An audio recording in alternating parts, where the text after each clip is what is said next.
Last season saw the drivers start things off at a slew of atypical circuits. This time around, we follow a similar pattern with a brand new one in the form of Nashville, and now, perhaps the most unique oval on the schedule. The Tricky Triangle will play host today as we get ready to watch round 2 of the PRL NASCAR Cup Series, and you'll see it all live here on the Global Sim Racing channel. Hi, I'm Joe Peak, and with me in the booth is Joey Tebbin. Behind the scenes is our director, Sean Ambrose, and he's using cameras provided by Dougie Beard. Pocono Raceway played the greatest hits game with the corners decades before COTA was built. To understand where its inspiration comes from, let's head to our track guide.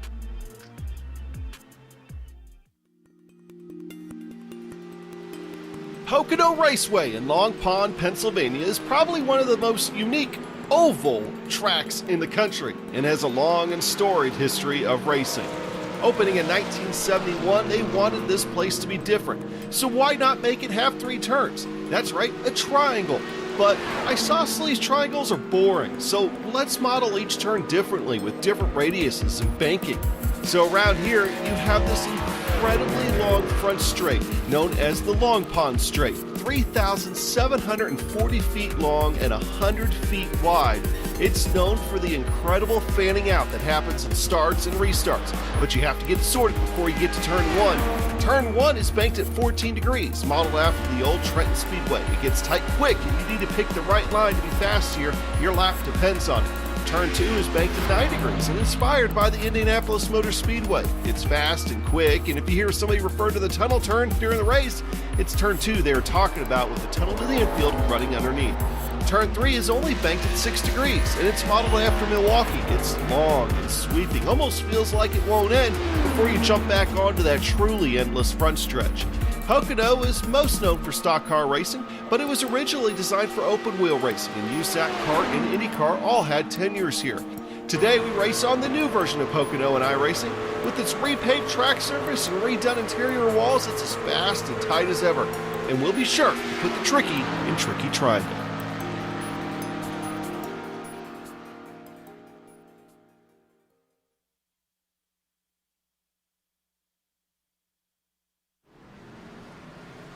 You see a little bit of an overview, but we got the Cup cars here today, the fastest of NASCAR's 3 different classes. And Joey, what are we expecting here at the Triangle because of that?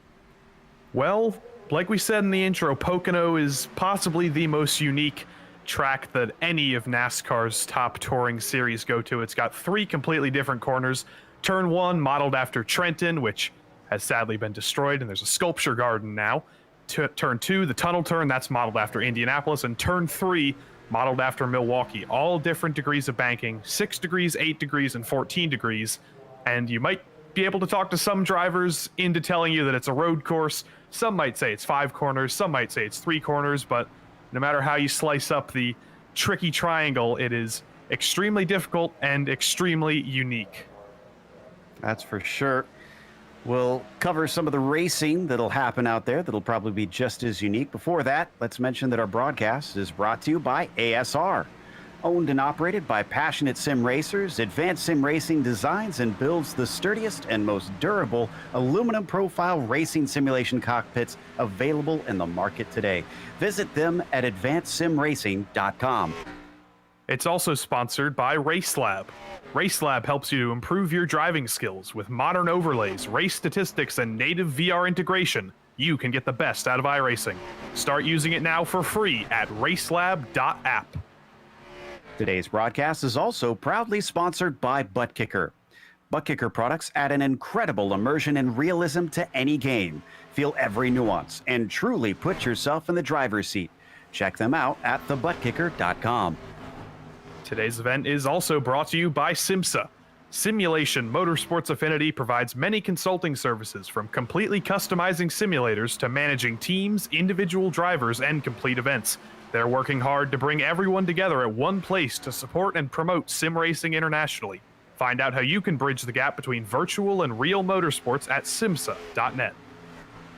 And finally, the PRL NASCAR Cup Series is also brought to you by NinjaTrader. Ready to compete against the financial markets? Supporting over 60,000 users across the globe, NinjaTrader provides award-winning trading software and brokerage services. NinjaTrader is always free to use for advanced charting, backtesting, and trade simulation. Visit ninjatrader.com to get started with a risk-free trading simulator and start tracking your performance. Speaking of tracking things, we've of course been following the championship, and now that season 3 has gotten underway, it is Bradley Holly who of course leads with his victory. James O'Brien 4 points behind, followed by Cervantes in third, 5 points back. Another 1 point gets you a tie between White and Long there in the 4th position, and then Acosta and Zemke 9 points back, also tied in the 5th spot. But Costa's going to have a hard time today trying to follow up that performance. We'll talk about that in a little bit. In the meantime, Joey, what about the teams championship?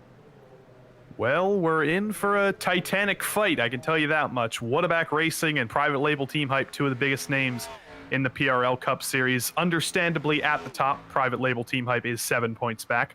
But right behind them, only 5 points back, is James Bird Racing. They've shown very well in the first race and in practice so far today. Then it's Car Ramrod behind them, and SGE eSports, their Apex squad, is down in 5th.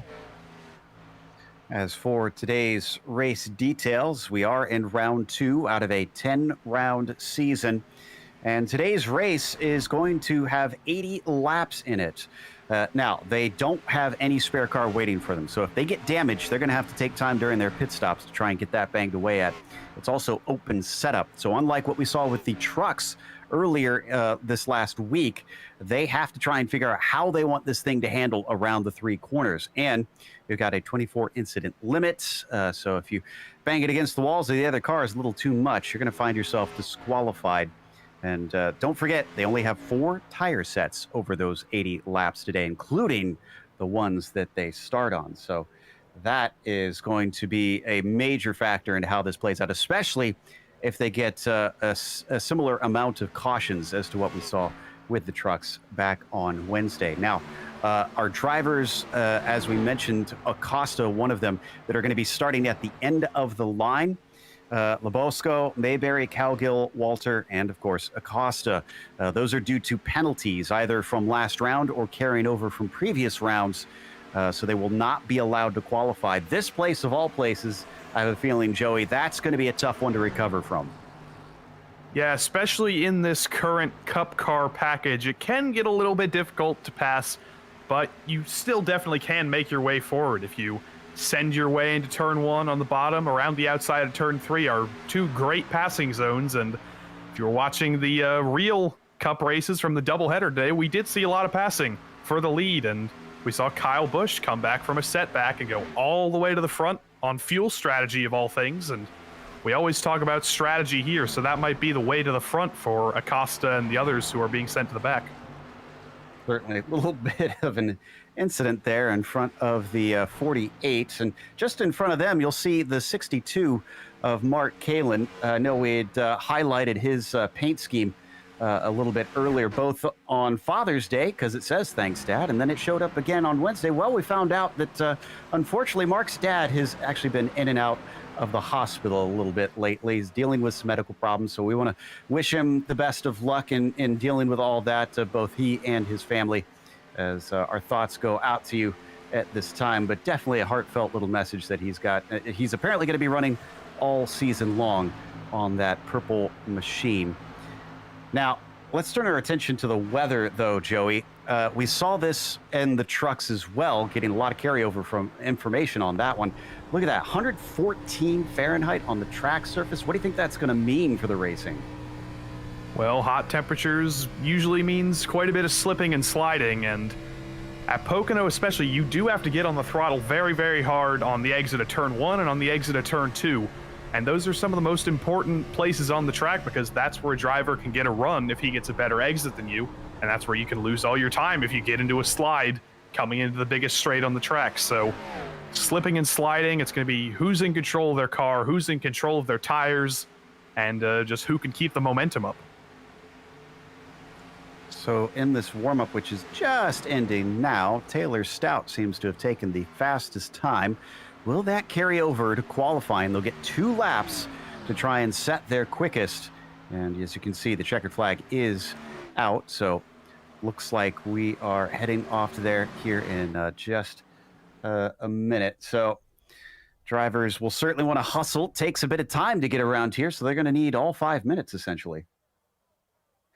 So we now see them getting ready to take off, waiting for the first ones to take to the track. I know Bradley Holly's on pit lane. He usually waits as long as he can, and I think Trent Dinkle is going to be our first one. As you can see, he is already on his way past the cone.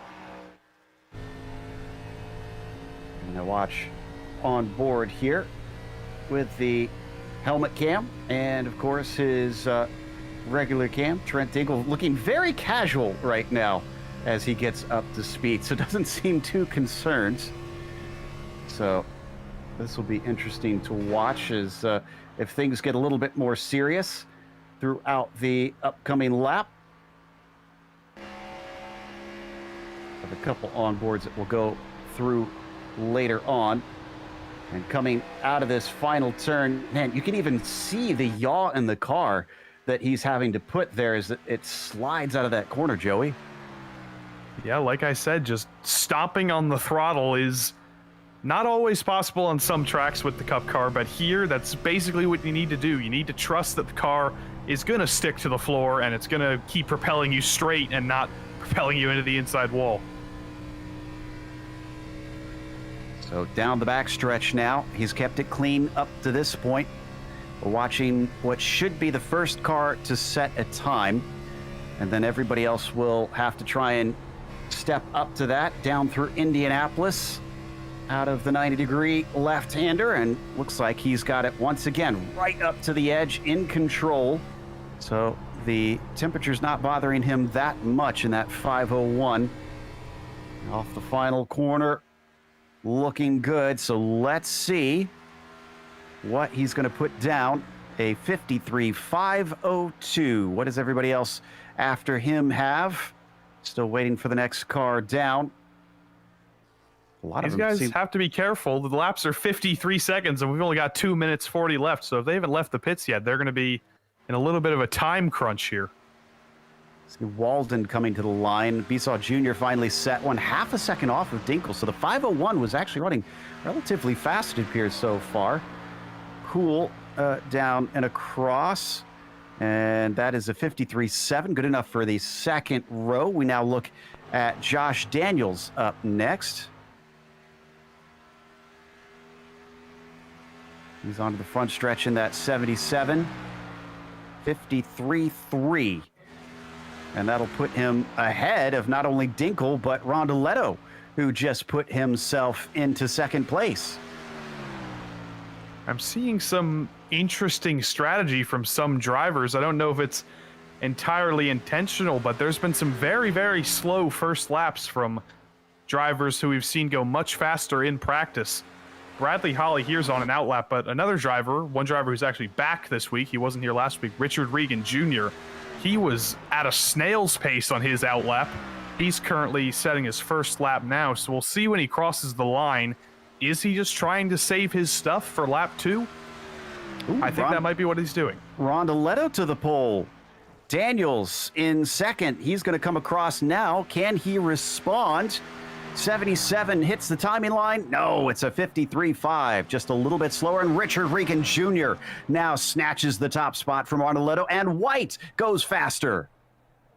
53.1 is 1.5 tenths faster than Richard Regan Jr. in second, and he is 7 tenths faster than Rondoletto, who's right behind. So these drivers improving, I think, as the session goes on, and Richard Regan Jr.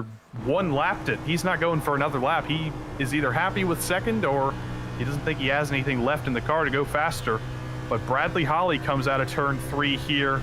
This is his first lap, I believe, and it's not especially fast, down in 6th. Aaron Self also pitting.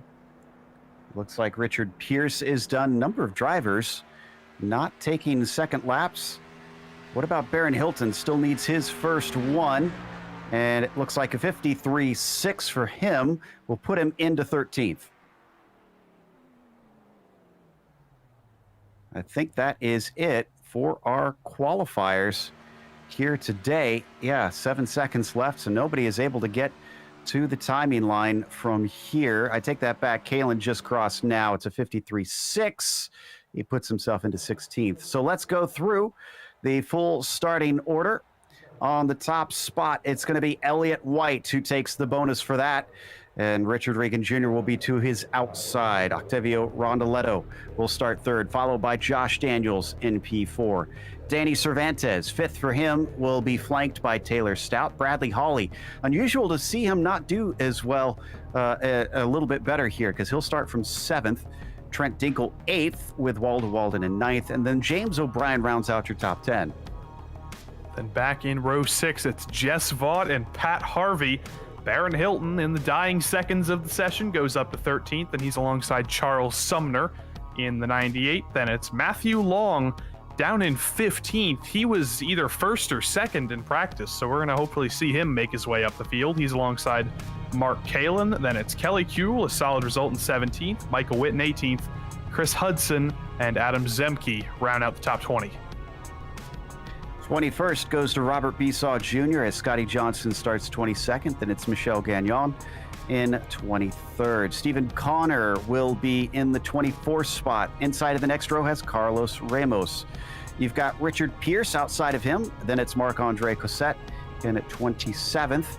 Aaron Self, the last to qualify, with 28th. After that, it's our drivers who are not allowed to qualify: Acosta, Walker, Labasco, Serrato, Cowgill, and Mayberry. 34 cars lining up on the grid today.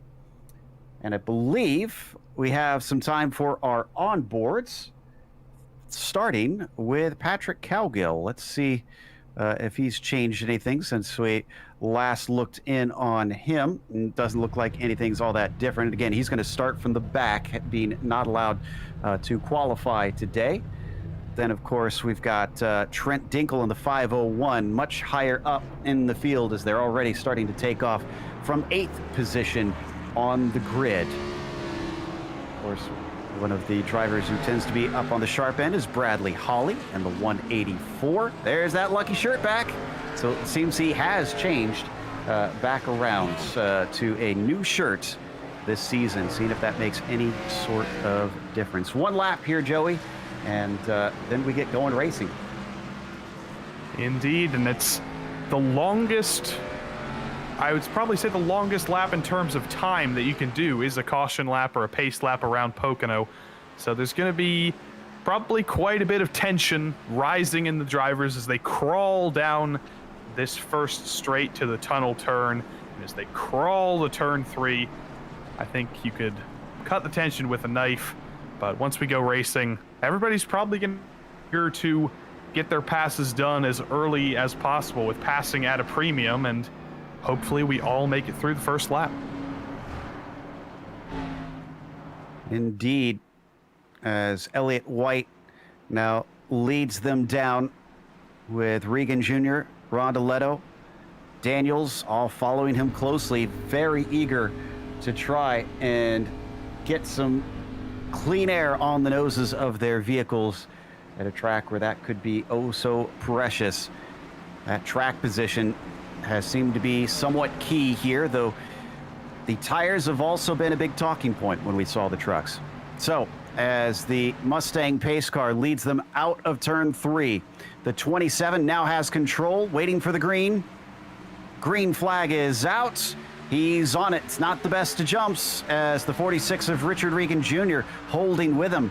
Looks like Rondoletto in that 48 wanting to bump draft a little bit as he pulls right up behind the 27, gives them a little nudge. They now come down into the first corner, check up behind them already before they hit the braking, and the long way around. The 46 almost thinks about trying to overtake. He's going to look for the shot as they're 3 wide behind them with the 66 up on the high side of Hawley.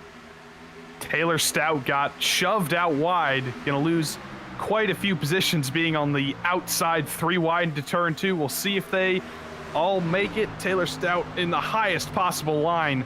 The number 66 is just going to start plummeting here, and they're in the wall. And Dinkle got turned by the 66. The other one to get involved looks to be Waldo Walden.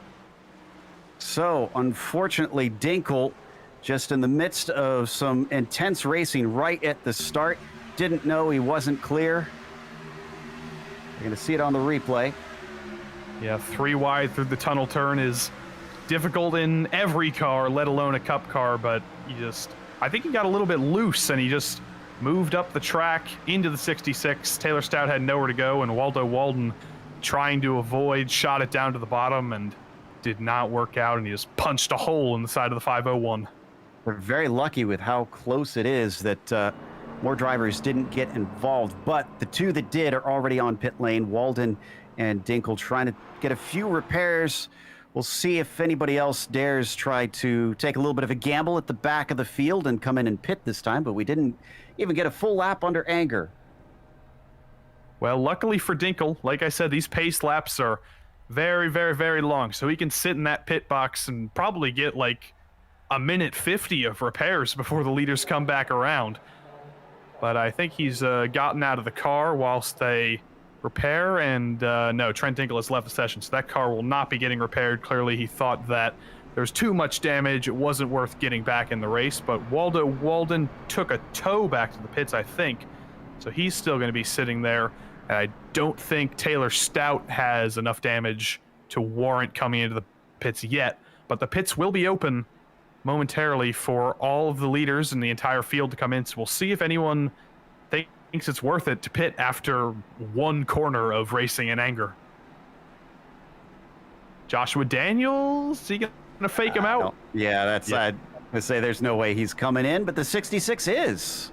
Yeah, I don't think there's a lot of damage on that car, but I would assume maybe there's a couple seconds, and you know, you can't really lose anything. You don't really want to restart 13th with damage on the car, so might as well get those dents banged out and get back on the track. And maybe this early, oh yeah, in the close-up shot you can really see quite a bit of front-end damage there.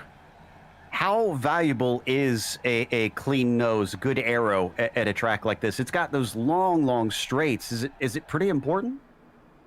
Yeah, it has all the long straights of Daytona without all the draft that helps you stay with the pack. So you really need a clean race car. If you have front end damage especially, you are basically going to be out of the fight. If you have rear end damage, it hurts as well, but it's not as bad. But that front end damage is really what'll get you. Well, because of the timing of that caution, Regan is counted as our leader. He was ahead of White when the yellow flew.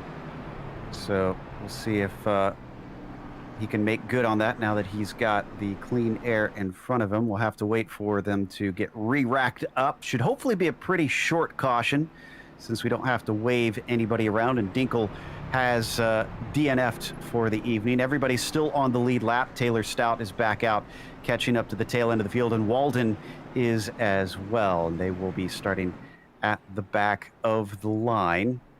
Now, of our drivers that also had to start back there, did they make any positions in that short run? Not many. Abner Acosta made up 5 positions. We have to remember that 3 drivers crashed, so there was 3 automatic positions there. So we see a little bit of jumping, but a couple drivers. Michael Witt, actually, that's our biggest mover. He made up 6 spots, 18th to 12th.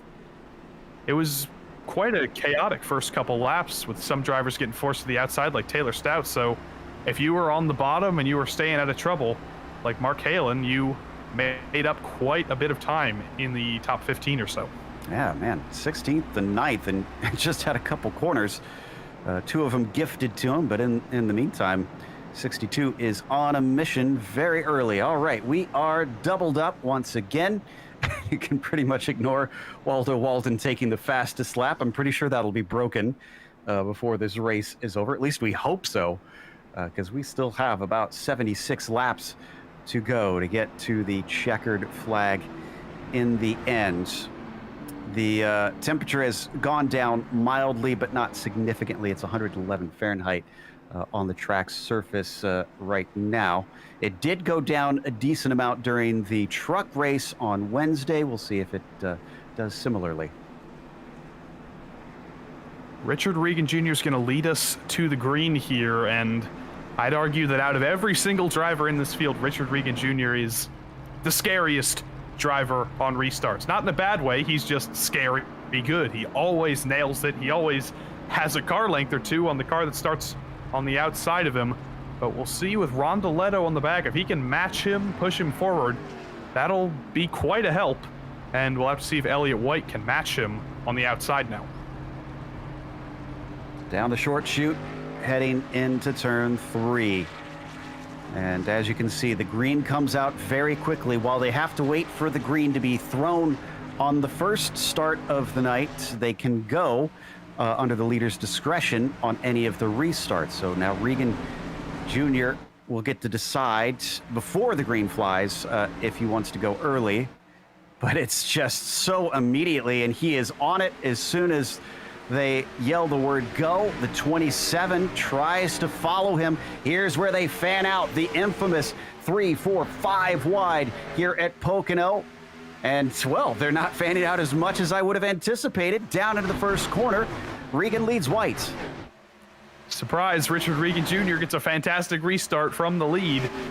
Elliott White just couldn't match him, and when Regan went down to block almost all the way to the white paint on the bottom, White did not follow him and take the draft. He just decided to stay up top, keep the momentum going. But right now, it seems like he doesn't quite have the pace to catch, but he does have a run here. Will he send it to the inside of this early on? No, he's just going to hang back and keep it single file in second. Yeah, it's single file right now, all the way back to 12th, where Charlie Sumner is flanked by Witt, but I think they're going to go single file as well. Ooh, here we go. So a bad exit out of the third corner for White, and Rondeletto now moves into second. Does Daniels fancy third place? Doesn't seem so. Behind him, we're getting some action. That's O'Brien going underneath Bradley Holly. But Holly looks like he has great momentum on that high side.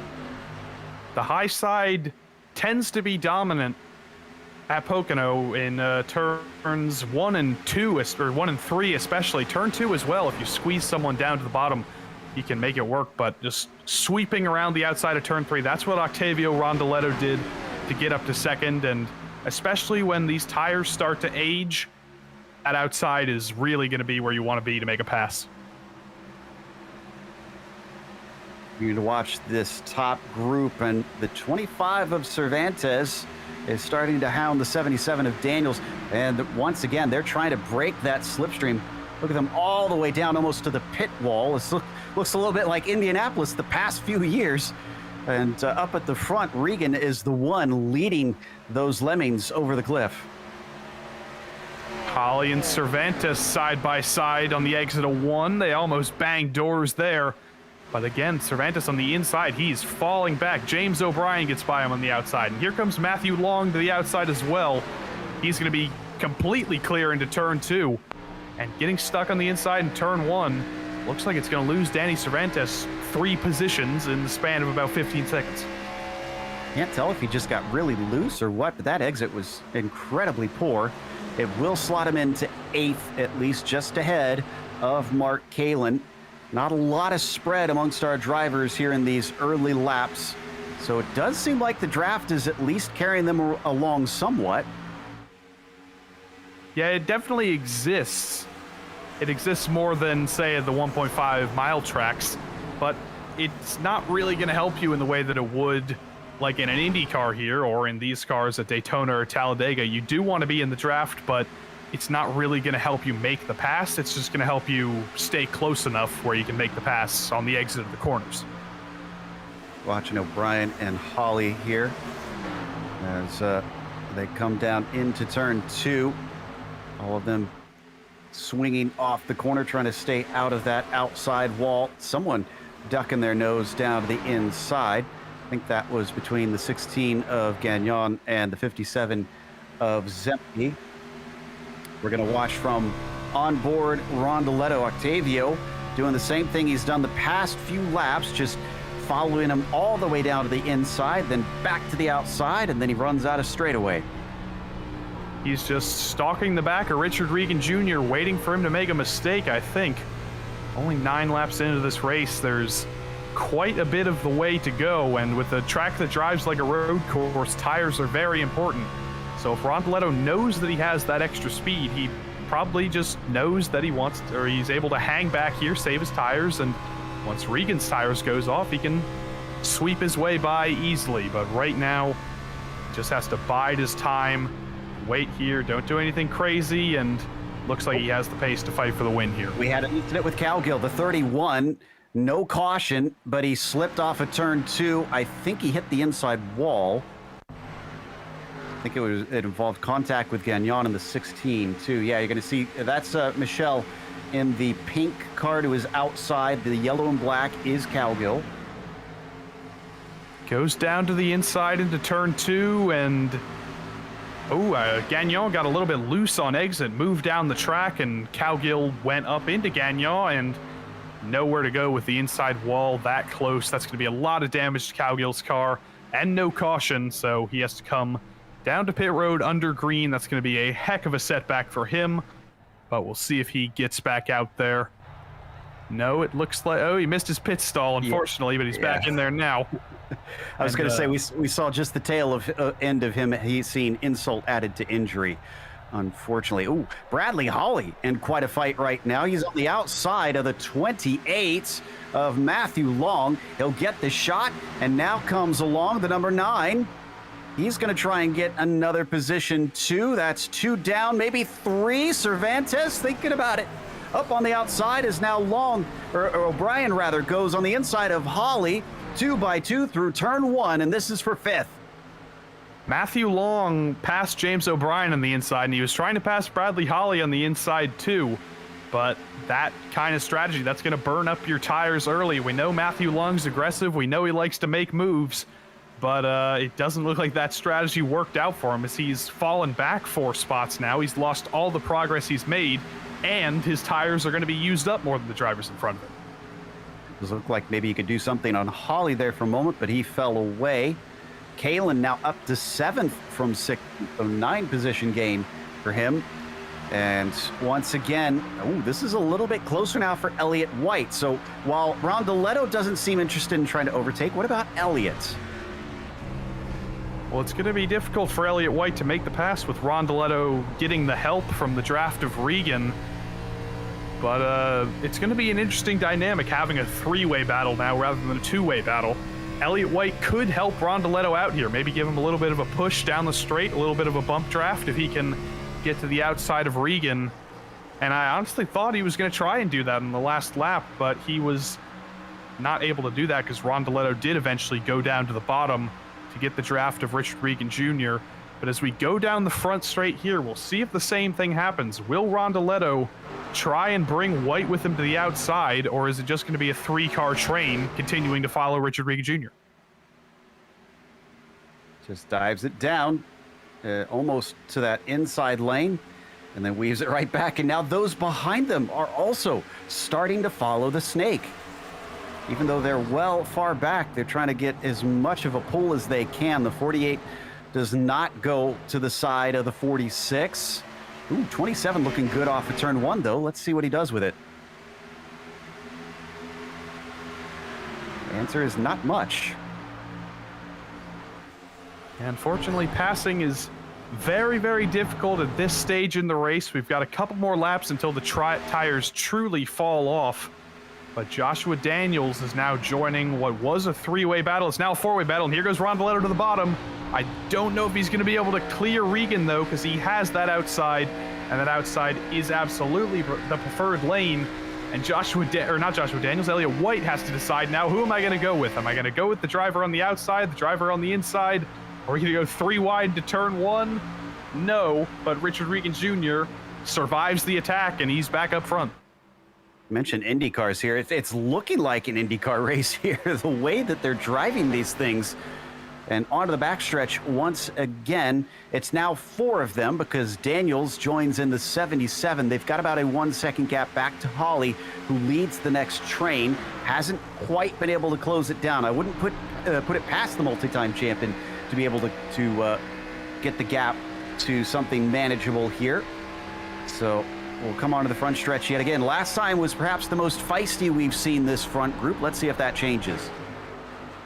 Regan goes very high on the exit of 3, but that helps him because he gets a much better run onto the front straight. But Rondeletto is much, much closer. He's going to be close enough to get a side draft here.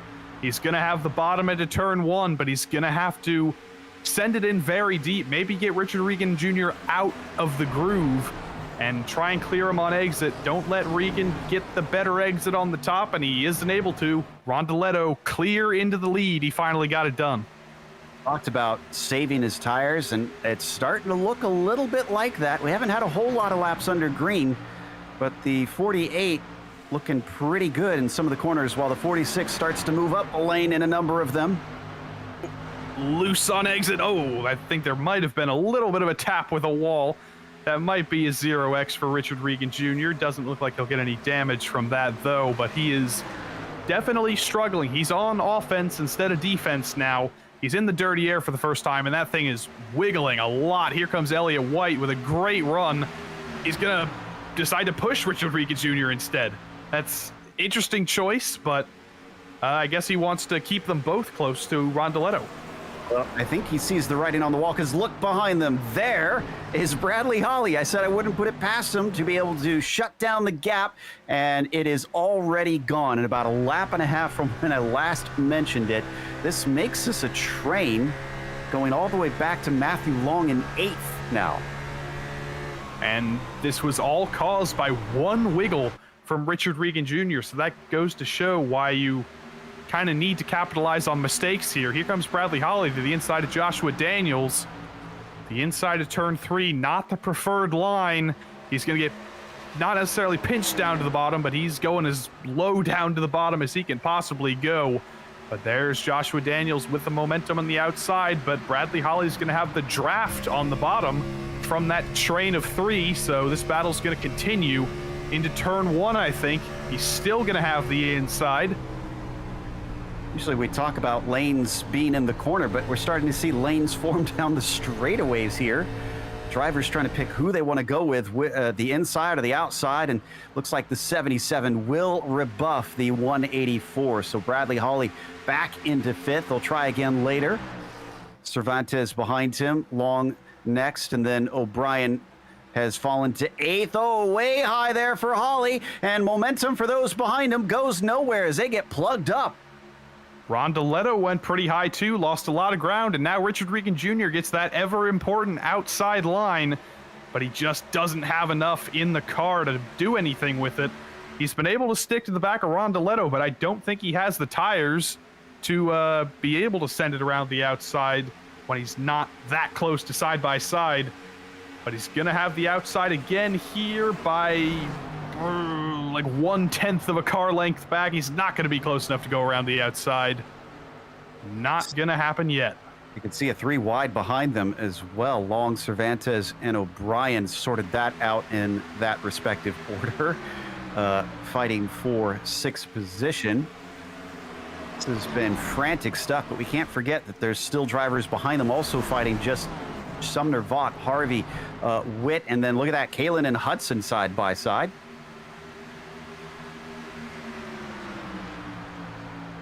This is for the 9th spot, as the 43 is trying to get the 13th spot away from Kalen. I thought I heard someone say wrecking. Oh yeah, the Ramos in the 90, and it looks like Gagnon in the 16. Very slow, no caution. I didn't see what happened here, but this was a gaggle in a fight for the last spots on track. Ramos on the inside, and it's Gagnon on the inside, I think. Yeah, Gagnon on the inside. Gagnon just got high and shoved Ramos into the outside wall. I am very, very surprised that wasn't a caution, but I guess the iRacing system just thought it was too far back. It wasn't necessary to throw the caution. But yeah, just out of the groove. Ramos thought he could stick it around the outside, and the gap closed up. Not sure who that was in the green and black that ducked underneath, but a very lucky day for them. You can see Gagnon just kind of limping to the pits. I guess because they kept it rolling and pointed forward, they considered it a non-caution. So we come back up to the top drivers. If we want to talk about a driver who's making his way to the top, can we go back to 16th? Abner Acosta. Remember him, he got sent to the back because of a penalty. He started 29th, and where is he? He's 16th, and he is closing up to the back of the next pack. He's going to get by Mark Kalin here. Kalin looking a little bit slow on the straights. So Acosta's going to be completely clear to the inside of turn 2, up to 15th, and before we know it, he's going to be right in that second pack. If you're in Acosta's shoes, do you want some cautions right now to close the pack back altogether, or do you like this green flag running? Well, we know Abner Acosta loves to save his tires. We know he's very, very good at that. So if we do have a long green flag run, I could easily see him making up quite a bit of ground. But right now he has a let's see when he crosses the line exactly. It's a 7.006 second gap to the lead. And that is a very, very big gap. He's definitely going to want at least a caution just to get him closer to the leaders. Once again, back up to the front. This time it's Holly and Long, but Long decides against trying to go too wide into Indianapolis. Frankly, probably a smart move. In fact, he's looking good off the corner. So is White in front of them. And the 27 thinks about a pass. You can see him ducking out there, but he decides not to do it.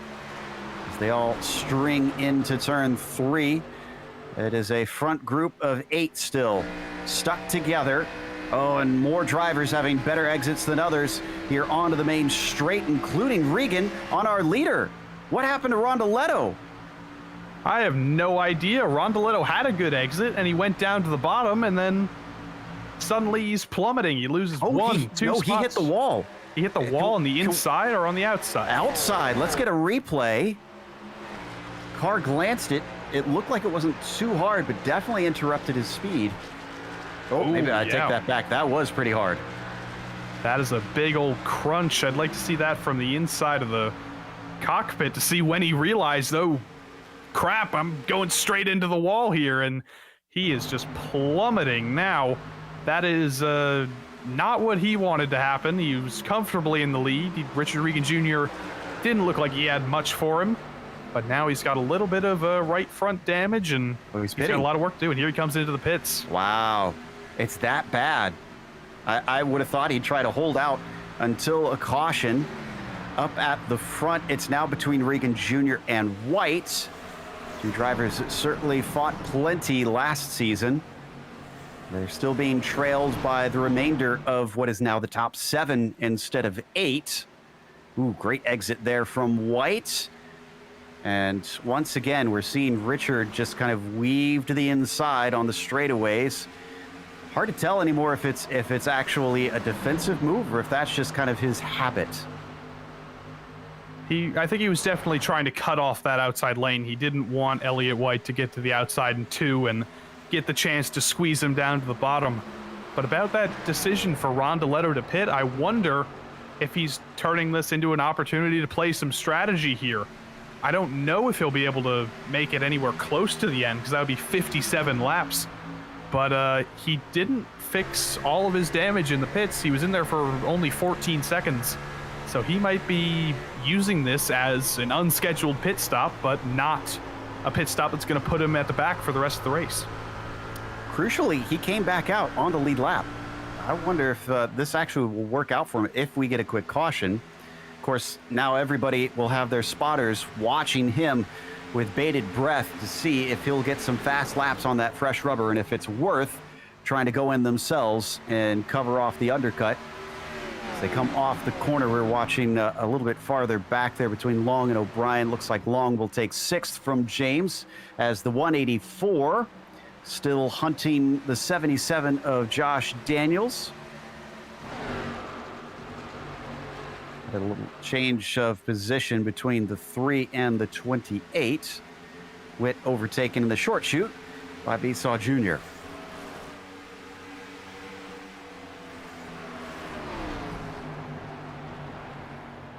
Top 7 separated by a 1.5 seconds currently, with a 3-second gap to the nearest car back, which is Pat Harvey currently.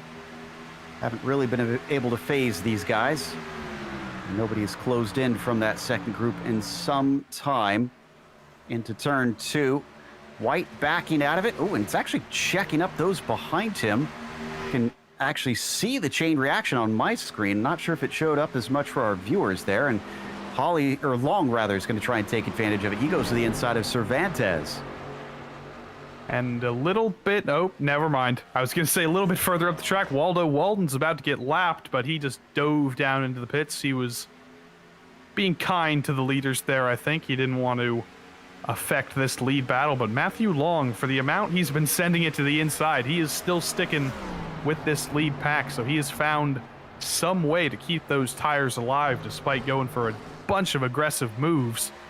He's up in 6th place right now. He's looking at Danny Cervantes, but he's not going to be close enough to go for a move just yet.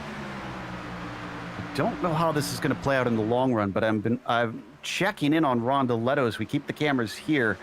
And the last lap was a 54.3. This one, a 54.2. Compare that to our leaders, which are running 56s. He's absolutely outpacing these guys.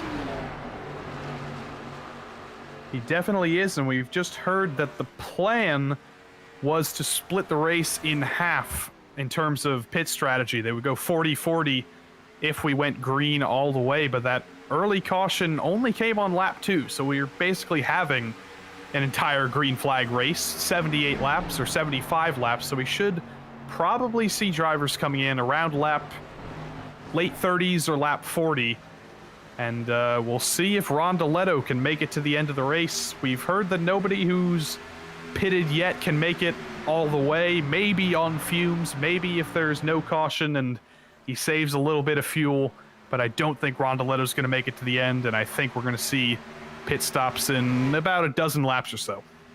Boy, the back of this front group is getting aggressive.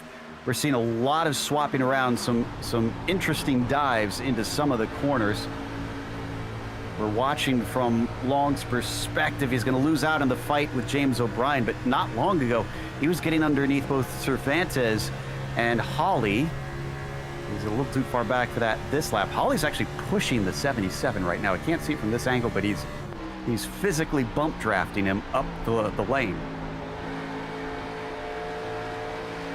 Back at Bradley Holly, he gets high on exit. That's going to allow Cervantes to maybe think about going to the inside. And here comes James O'Brien. 3 wide. Three wide. Are they going to stay 3 wide, though? Who's going to back out? Matthew Long thinking about making it 4 wide. Oh, nobody's willing to back out. Holly tries to give him space, but he's clear now. The 25 and the 9 get through it. But look how much time they cost themselves. They may have actually lost the draft to the top 3. Yeah, everyone was playing very, very nice there. They left each other plenty of room. Cervantes and O'Brien on the bottom definitely slowed it down a little bit just to ensure that they didn't have an accident in the style of what we saw a couple laps ago. And they all made it through, but they all made it through very, very slowly. And James O'Brien was the big loser there. He went to the bottom, but he lost the spot to Matthew Long, who's now trying to do exactly the same thing to Danny Cervantes. Lucky there was no net code there. That was so close to the left rear of Cervantes. James O'Brien, he's back at it. Is he going to send it 3 wide again? No, he has learned his lesson. He's going to stick back and maybe follow Cervantes around the outside here. Matthew Long, he's been trying the inside all day, but it simply is not working for him. Unless it does here. Can Cervantes stick around the outside? Yes, he can. Those tires on Long falling apart. That was even closer. He is playing with fire here, and for the dozenth time this race, the inside, unfortunately, has not worked for Long. Really got leaned on there. In the meantime, we did see a couple drivers duck into the pits about a lap ago. Sumner's been in and out. Zemke and Baron Hilton, a few trying to gamble and roll the dice after they saw the laps that we were getting out of Rondoletto, which is he's still running in the mid 54s. So he's being consistent in how much he's gaining on our leaders. But if they get a caution, that actually might mess up his strategy a little bit. And if we get a caution, the drivers who did pit, they'll still be on the lead laps. They'll cycle their way to the front. but they would have to do a lot of laps on those tires. We're hearing that the tire statistics for some of the ones who have pitted, they're down in the high 60s, low 70s. So that's a lot of tire wear in only 28 laps. So think about how bad they're going to be after 50 laps. Indeed. Wow. And things continue to be a little spicy here up front. Excuse me. No, that's the 48 we're watching. So this is Rondaletto still picking them up and putting them down, going by cars on an alternate strategy. Now we're looking at the front group, and Bradley Holly, despite being separated temporarily with all the tussles he was having, has come back up to the back bumper of the 77. And I think, well, is the 25 going to be able to catch him too? Whoa! Who was that in the lapped car on the bottom? Parked it on the curb. Pierce. Richard Pierce. That was a scary moment for our leaders. He was trying his best to get out of the way, but he did announce that he was coming in. There's after the moment where he clipped the grass there. He's in the 63. Here it is. Yeah, if he announced he was coming in, we can't fault him for too much, but I think he may have been able to take the warm-up lane on the bottom because he just absolutely parked it on the curb. He tries to get into the grass to get away from them, but that's an unfortunate situation, and lucky nobody else was involved there. But as we go back live, I've heard from the team that Bradley Holly's going to be pitting here. He wasn't able to do that the last lap, and here he comes. He's the first taker. He's going to have a long, long way to go to the end, but he comes in early, and we'll see how this pays out for him. He might be able to get a very good undercut here because we've seen the tire fall off, and he's just going to have to save his tire fall off for the end after he gets track position, I think. Indeed. Cautions will probably determine how all these strategies work out. Rondaletto easily by Holly. In fact, my goodness, Rondaletto's going to be miles away from him. Holly's just now off the jacks and rolling, and Rondaletto's almost out of turn one.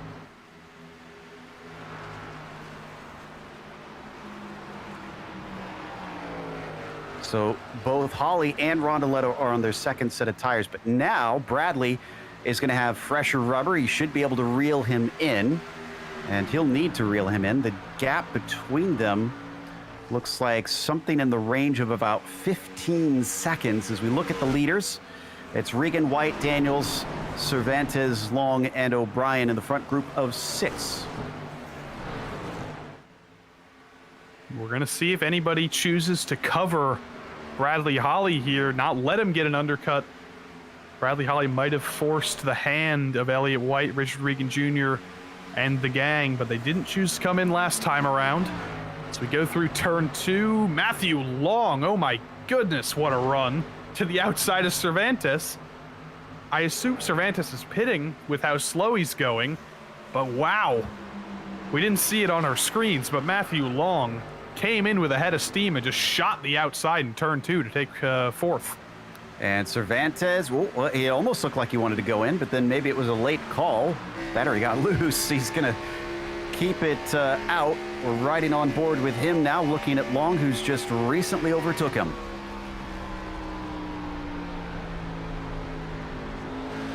Adam Zemke said you can only go 38 to 40 laps on a tank, apparently. So the drivers who pitted early, they might not actually be able to go to the end. So probably, well, unless we get a caution, if it is 38 laps, they're either going to have to do some massive fuel saving, or it'll have to be a 2-stopper. And like you said, it's effectively at this point green since the start with just a couple caution laps thrown in. So that should help them get to 40, but then if they can only get 38 from there, that's not going to do it. So this stint could wind up being key, and it looks like a lot of them, Joey, are aiming for a one-stopper in case we do go green, which is not unheard of in this series. And I'm not surprised. They have the track position, and there's no real reason to give it up if you're Richard Regan Jr. especially. But someone like Danny Cervantes back in 5th, he is really struggling, it looks like, especially through turn 2. He's been very, very, very slow through turn 2 with every lap. And there goes Matthew Long up to 3rd, and now Cervantes is going to get by Daniels. This is a very strange turn of events. It seems like the driver who's extremely slow through turn 2 changes with every lap. It really does. As we come out to start lap 37, still no takers amongst this front group. Highest driver to have pitted is Rondoletto. He overtook the former driver who was higher than him. That was Taylor Stout, who had to get his repairs done after that first caution. There you see the 48. He's running in 16th. He's about 22 seconds behind the leaders. It was much more than that after his pit stop, so he's been steadily chipping away. When they pit, he will be ahead, but he'll be on older tires, so they'll be able to run him down quickly as the 27, once again, a little bit of a bump draft on the 46 down the Long Pond Straight. And to the inside, here comes Matthew Long. You know, I'm going to have to eat my words here. I think Matthew Long's operating on a completely different level from what we're used to, because this guy, he sends it down to the inside every chance he gets. I thought he'd be destroying his tires. I thought they'd be practically mesh at this point. And no, he's still got tons of life left in these things, and he's still making moves. Whatever they've done with the setup in that car, it is fantastic on the tires, and this thing is almost as fast as it was at the start of the run. And based on how the race has been going thus far, that actually might have been the best call they could have made. So as he reels in the 46, does he fancy a shot here? No, he's going to hang back at least for now, but you talked about how much he was just chucking the car in to try and overtake. If he gets a good enough run, I wouldn't be surprised if he decided, I want the lead overall.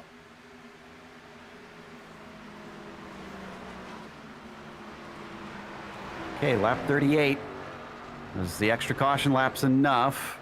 Nobody's making motion as though they're coming in. Yeah, they're all three going to stay out, but O'Brien is in.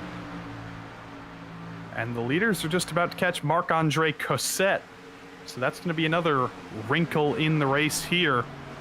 But I'm wondering if O'Brien is going to go for a two-stop now, because we've heard 40 laps might be the upper limit for fuel, and he'd have to go 41 or 42 laps to the end. And even if we get a green-white checker, fuel could come into consideration. We have a bunch of those.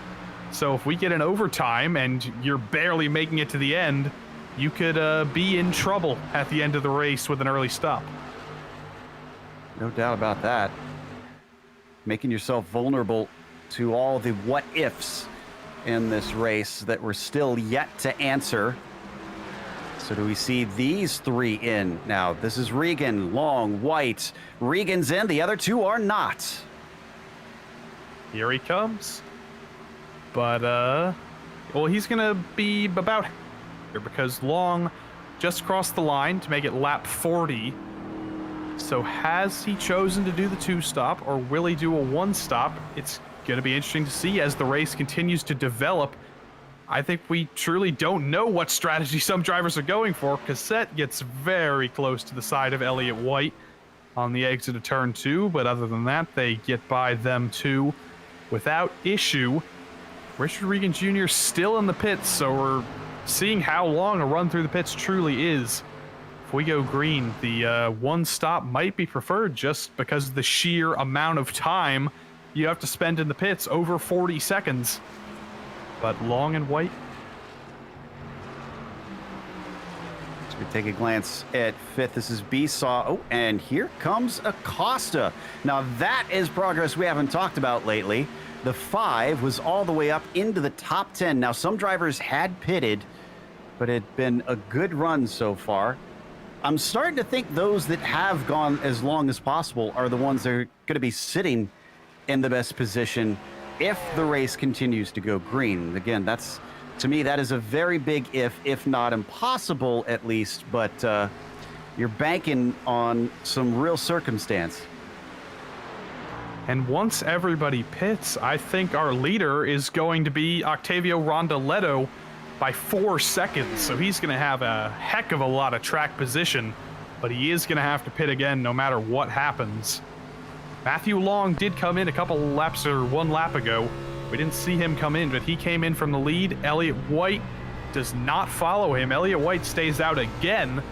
He is absolutely going as long as humanly possible, as here's Rondoletto getting by Scotty Johnson, who hasn't pitted yet. Scotty Johnson started 22nd up to 11th at the moment, but he has nothing for Rondoletto with those much younger tires to the tune of 23 laps. Yeah, I was going to say, I'm going to toss a fly into the ointment because, yes, Rondoletto looks like he probably will be leading, but for how much longer? Because Bradley Holly, I said it was 15 seconds when he exited the pits. It's 2.6 right now. He's got 10 lap fresher tires than the 48, and it's starting to show. There's Bradley Holly on your screen. You can see his headphones. In those headphones, he's hearing a lot of strategy talk from his team, and we've been hearing the story kind of change with every lap as they learn with us about what's happening. Now we're hearing that if you can make it to lap 44 or 45 here, you'll be good to the end without having to make another stop. So first we thought it was 40 was the upper limit. Now we're thinking more like 35, 36 is the upper limit. And Elliott White seems to be going for that. He wants to make it on 1 stop. Wow. Yeah, White is the only one who will make it to lap 44 without pitting. If he gets there, we don't know if he's going to cough and sputter here trying to come into the pits.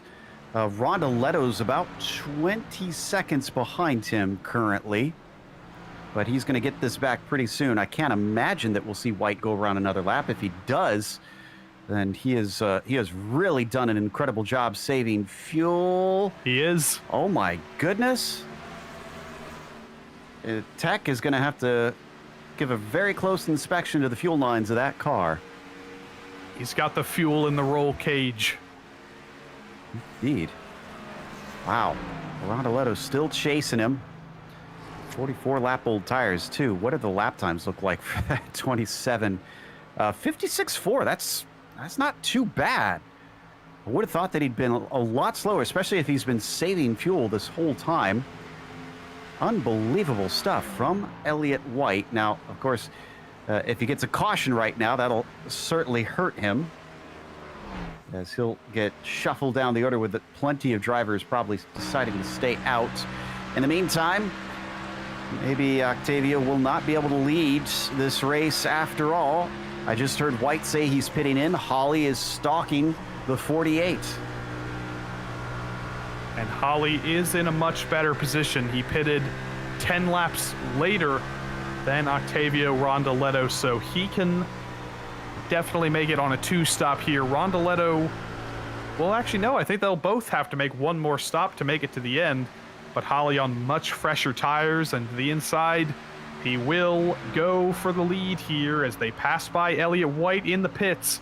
He's not going to have the preferred lane on the bottom, but those 10-lap fresher tires will make the preferred lane for Rondoletto the not preferred lane because his tires are so much older.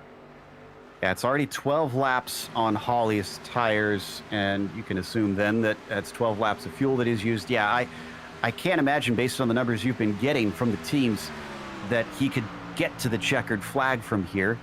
Could be banking on a caution. We're still 35 laps to go.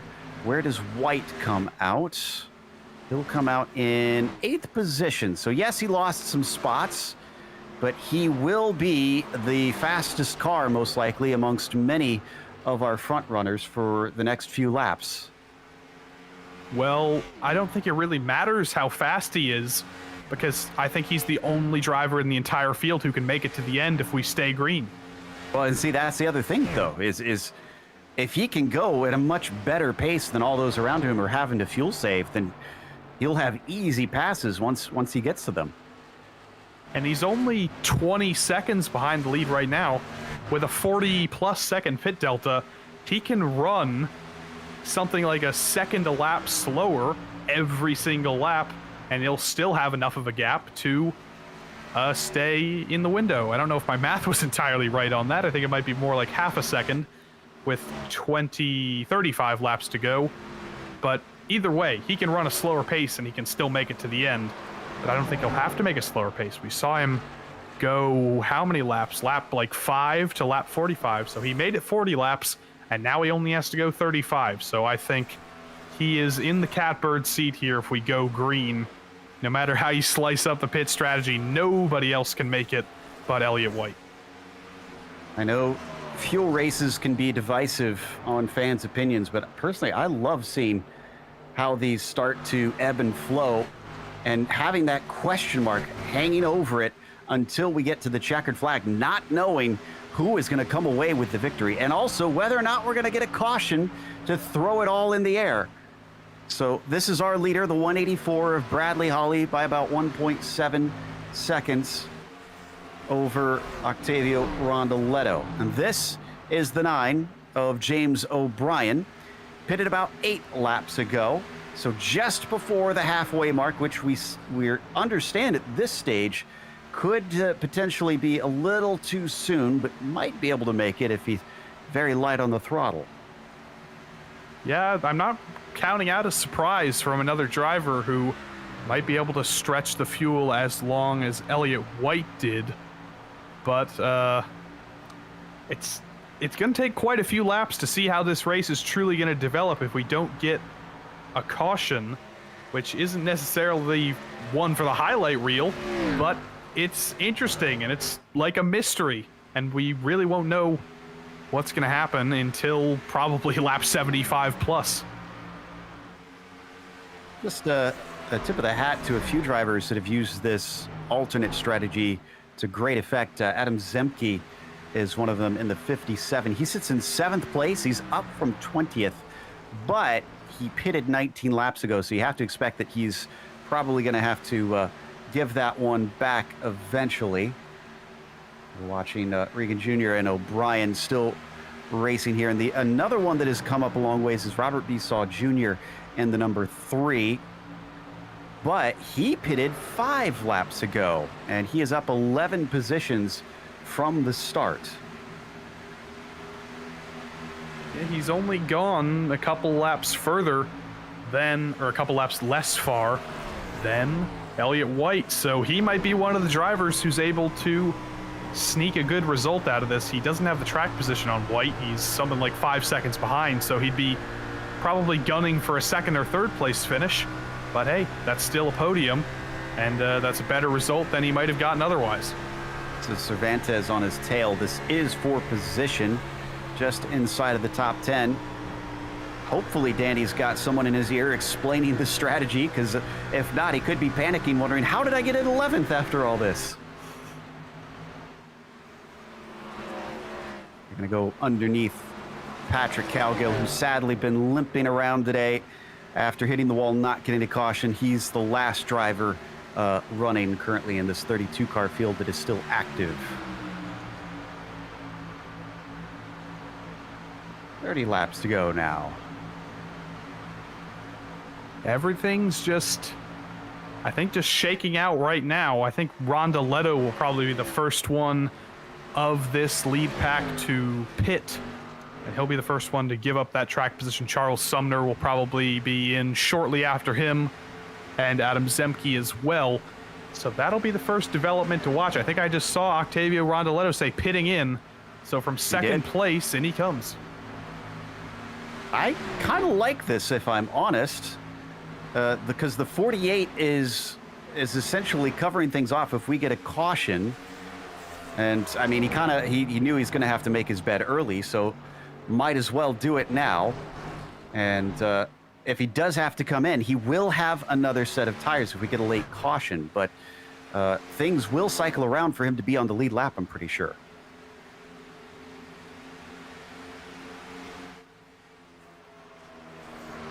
Holly up at the front, still about 3.5 seconds ahead of the 46. Whoa! Is that somebody into the wall behind him? Aaron Self? Almost into the wall, but Self did manage to keep it out of the wall. He's a lap down right now. Definitely struggling a little bit with the handling of that car, but he's kept it rolling. He's kept it out of the wall. I don't think that's an Eagles car. I think those are Eagles colors. I thought he might be repping the local team, but no. He falls back to behind Bradley Holly. Richard Regan Jr. will have to deal with him next. He started 28th. He is up to 23rd despite being a lap down, so there's been a little bit of progress. And here's James O'Brien in third. 1.5 seconds back from Richard Regan Jr., his teammate. And he is running a little bit slower of a pace than Regan as well. So while they are almost in a little bit of a train right now, Regan is trying to pull away. Can we look at a lap comparison, though, between either Regan and Holly or O'Brien and Holly? Because Regan and O'Brien on a similar pit strategy here, but it does put the 46 and the 9 on much fresher rubber. So I was trying to look at the lap times. Because, let's see.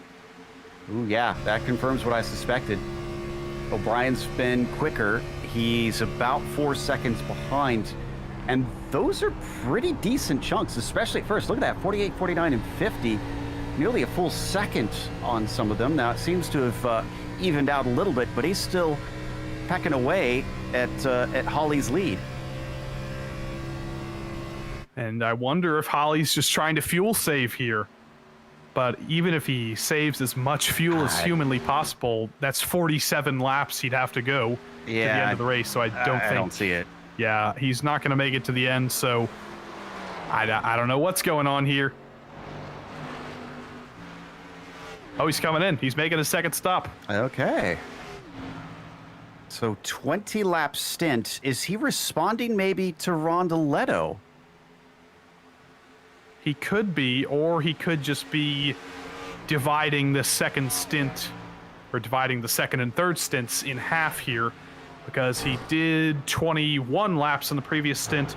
He's got to do 25, 26 to the end. So he might just be trying to cut it in half to maximize the amount of time on fresh tires.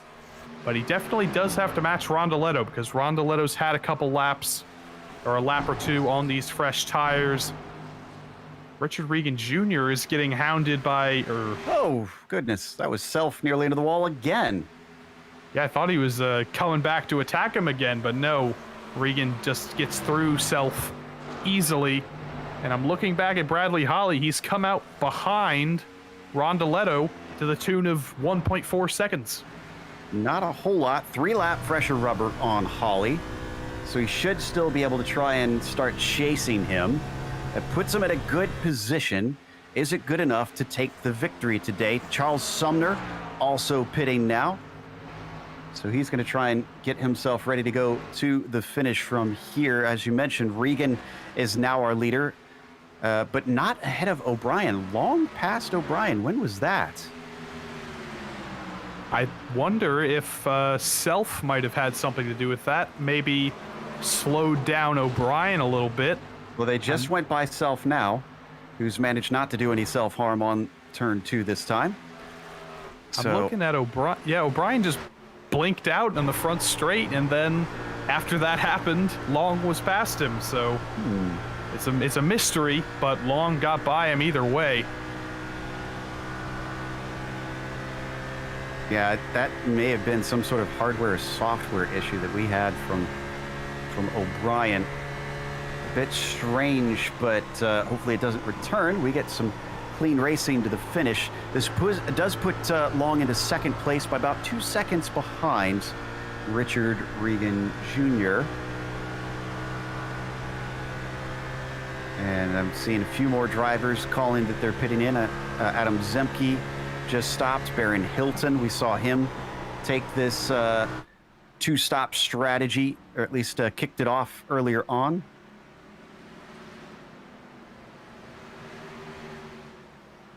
It's just a matter of time until the top 3 come in, and then Elliott White will be the leader.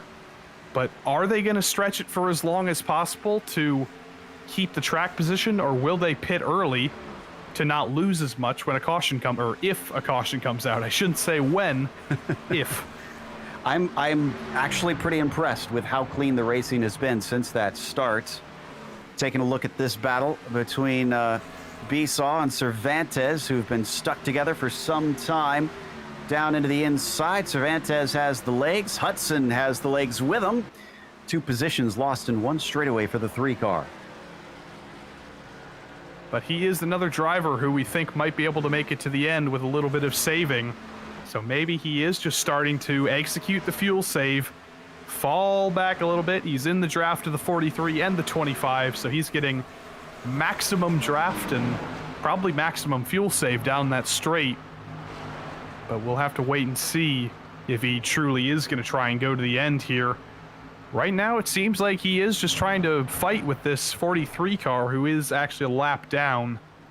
That is, no, Chris Hudson isn't a lap down. He's that was just for position, yeah. Yeah, he's just fallen a couple positions from where he was on the lap before.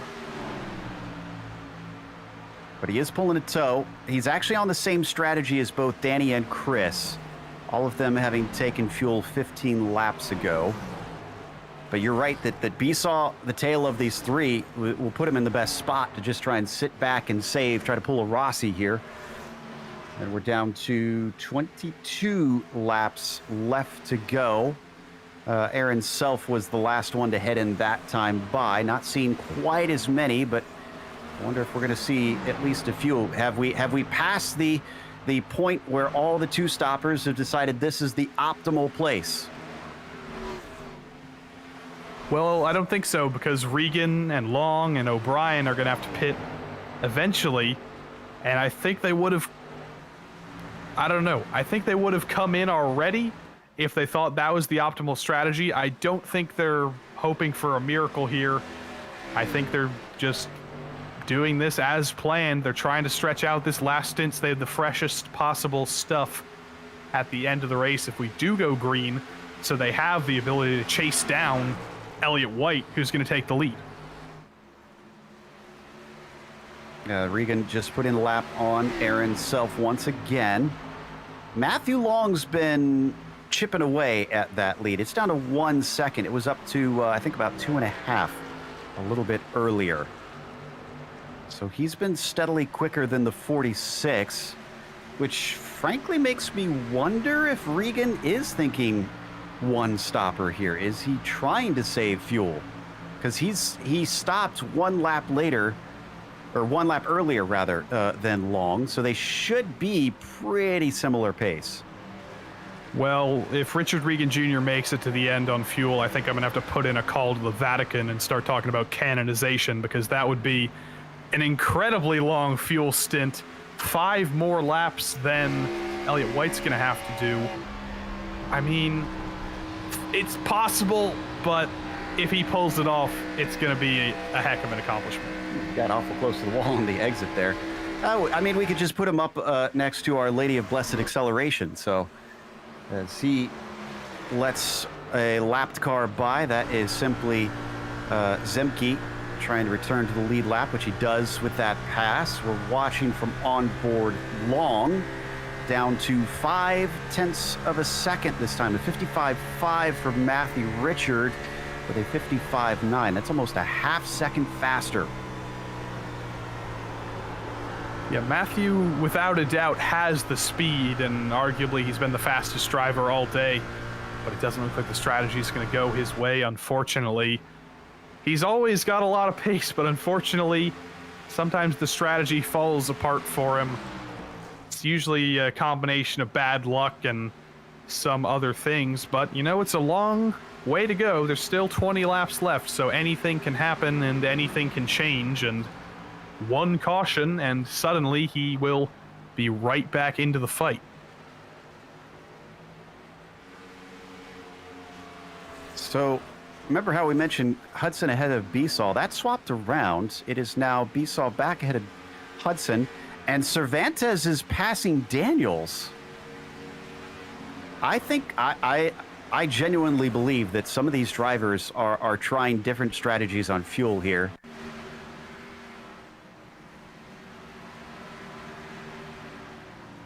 Yeah, Daniels didn't really put up a fight there. He tried to go for a little bit of a switchback, but there's no chance of that happening. I think he might have just gotten high and I guess just let Cervantes through, not necessarily intentionally, but now he's vulnerable to Robert Besaw Jr. Let's see if he's willing to go past or if he's willing to just keep saving the fuel. He's been saving a lot of fuel. He's been in the draft basically for this entire stint. See, the way that some drivers are so easily able to overtake others, it really does make me think that some are going to try and get to the end and others have just decided to go gung-ho and sprint to their next second stop, splash and dash, and then rush to the finish. So we continue to ride on board here with Robert Besaw. Long is now up to the bumper of Richard Regan Jr. It's 0.3 of a second between them. They've also got Aaron Self, and Self has been holding pace.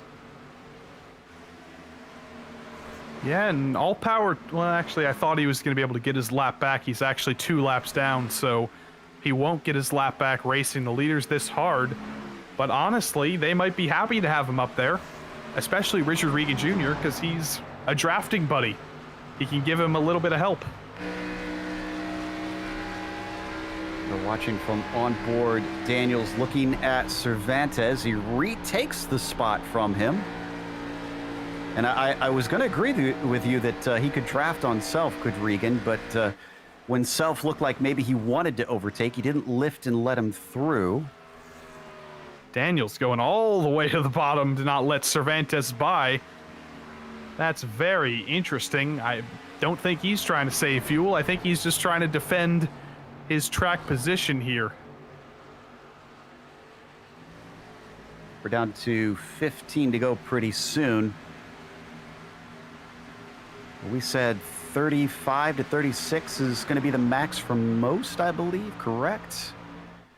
Well, that's what we think. We think. But Elliott White, on that first stint, he went from like lap 5 to lap 45, so he managed to figure out how to get 40 laps out of a single tank. But I wonder if any other drivers are physically able to do that. They couldn't do it in the first stint. Well, it could have been a concerted effort, too. You know, fuel saving, one of those things that you got to start doing it from the very beginning. And that has to be your plan from the get-go, is look at them weaving around. My goodness.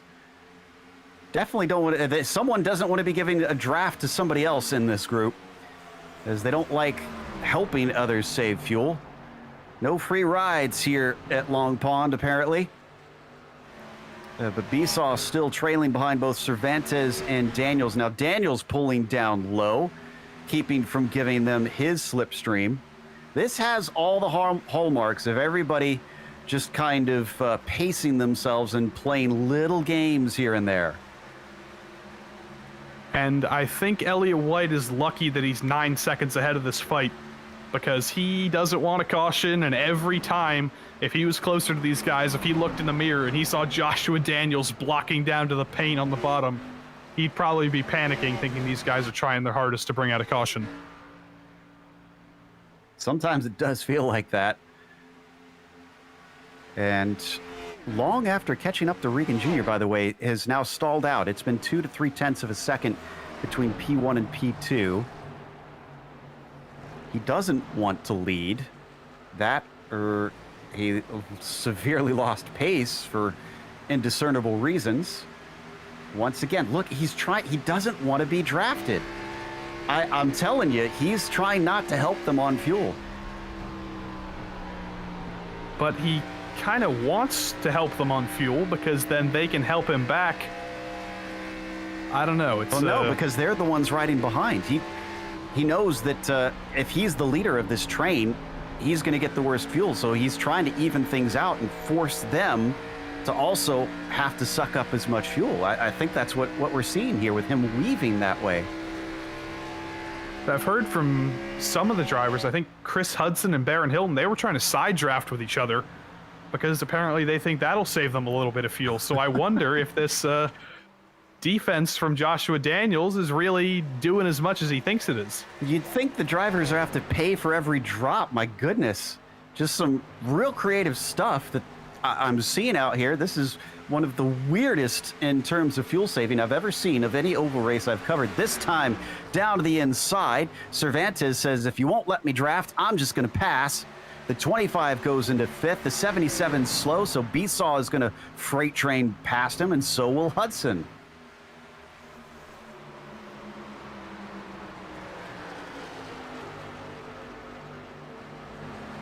What a weird group of penny-pinching drivers today. Now, Hudson doesn't quite make it past the 77. Besaw does.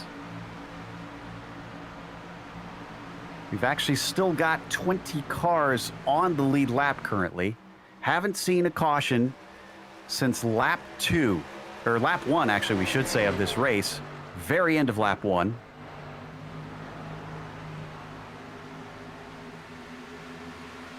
Hearing that Stephen Connor is going to go low for some reason. I don't see why. Oh, he's the maroon car you see in your picture here on the outside of turn 2. He wasn't saying he was going to go low. He was going high for everybody else to go low. But he just hit the wall, so his decision to go high didn't exactly work out for him. Selflessly getting out of the way, but ruining the side of his car. Lucky he didn't hit that wall harder. He doesn't want to be the caution. If we can take a look up front again. Oh, Aaron, I was just going to say that Aaron Self was making it difficult for our 2 leaders, but he just slapped the outside wall in turn 1. Yeah, let's get a replay of this one. If we look on board from Regan backwards, this is a bit scary, at least for Long. He even shouted at him over the radio as it was happening. He was not pleased with what was going down. So it happened into turn 1. If we look back from the leader here, the 46, there it is right there. Yeah, and he comes down, he gets stuck to the wall a little bit and overcorrects to the bottom. Long was clear, but if he was a little bit less clear, then I think Self might have caused a little bit of an issue there. Could have he caused had the a lot yellow. of pace. He was only 2 laps down, or he was 2 laps down, but he had the speed to fight with these 2 leaders, and unfortunately, that is over for him now. And Richard Regan Jr. trying to break the draft. Doesn't want Long behind him. Laps for these guys have been in the 56s, 55s, very consistently for many laps at this stage. And we're going to be 10 to go at the line. So James O'Brien is looking the worst of this group. He's at 30. He's on lap 31 of his stint.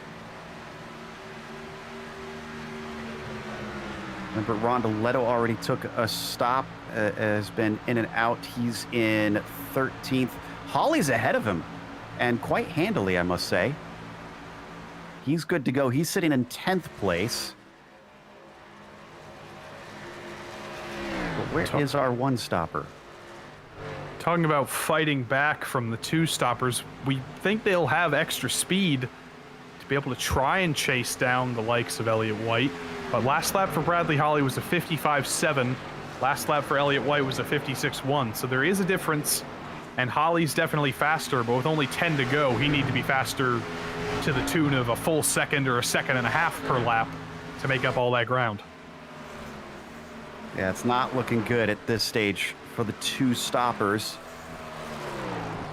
And White is actually only 4 seconds off of our leader right now. If White does have the fuel to push that little bit harder than Regan and Long, he could still try and pass them on track if Regan and Long can manage to go to the end of this race. So still looks good for Elliott White, but he's got to wait and see what those 2 will do.